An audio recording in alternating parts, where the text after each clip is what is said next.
We get all our energy and organic molecules from food. Before we can use the molecules we eat, they have to enter our cells, starting with the cells lining the small intestine. Let's zoom in to the surface of a cell.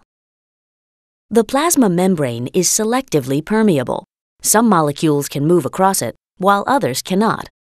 How do materials enter and leave cells?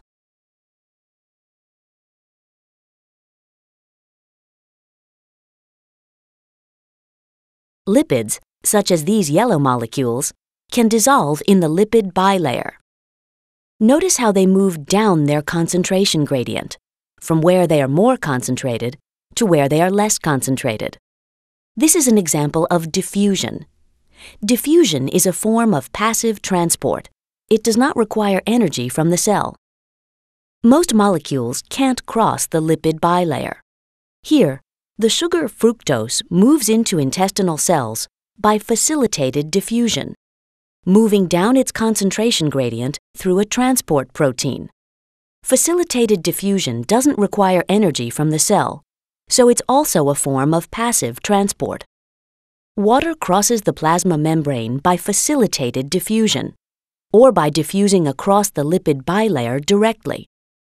The diffusion of water across a membrane is called osmosis.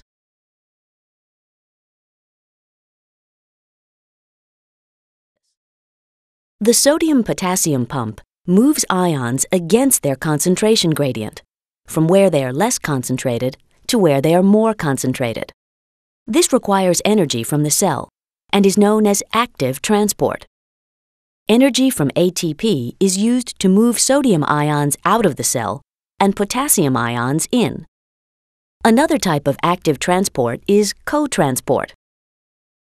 Here, both sodium ions and glucose move into the cell through a co-transporter protein.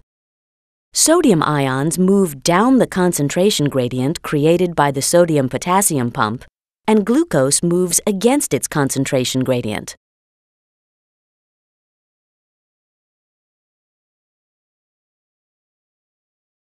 Now let's move to the other side of our intestinal cell. Materials can be exported in vesicles that fuse with the plasma membrane and release their contents outside the cell. This process is called exocytosis. In endocytosis, the plasma membrane pinches in, forming a vesicle that contains material from outside the cell. On this side of the cell, we can also see oxygen and carbon dioxide diffusing across the lipid bilayer. Cells use all these processes to get what we need.